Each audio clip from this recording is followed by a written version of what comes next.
చేయూత అనే పేరుకే అర్థమై నిలిచారు. చిరునవ్వుతో చీకట్లలో వెలుగై వెలిగారు.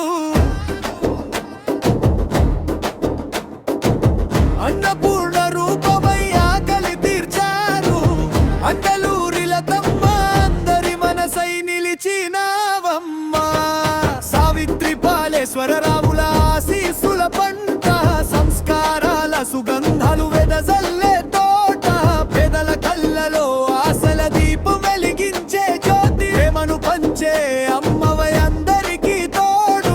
ఇంటి వద్ద వండిన భోజన ఇన్నాళ్ల బంధం చేసినదే. ఆకలితో ఉన్న ప్రాణాలకు అమ్మ ప్రేమను చూపినది.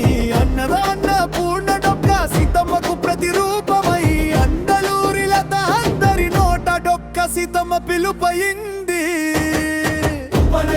వేడుకలతో ఉన్నత వరద చూపుతున్నారు. ఆజంబిక సేవలతో అనంతాలను పంచుతున్నారు. పుణ్యక్షేత్ర యాత్రలలో పుణ్యాన్ని పంచే చెయ్యి. అన్నదాన మహాయజ్ఞంలో అన్నపూర్ణ స్వరూపం. పండుగ రోజు వచ్చిన పేదల గడప చేరుతావు. అమ్మ హృదయం కలదానివై అన్నం పెట్టి దీవిస్తావు. వెంకటేశుని భక్తురాలివై వేద మార్గం నడుస్తావు. కృష్ణుని లీలల మాధుర్యాన్ని గుండెల్లోనే నింపుకుంటావు. దేవతలందరికీ భక్తితో దీపారాధన చేస్తావు. ప్రతి మనిషిని ప్రేమగా చూసి పలకరింపు పూలు పూయిస్తావు.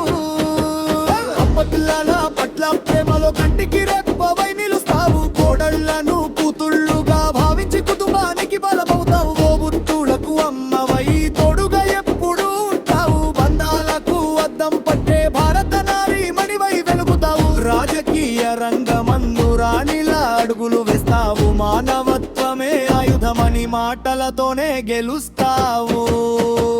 చేయూత ట్రస్టీ జెండాను తెలుగు నేలపై ఎగరవేస్తూ ఎంతో మందికి స్ఫూర్తిగా ఎదుగుదలకు దారి చూపిస్తూ.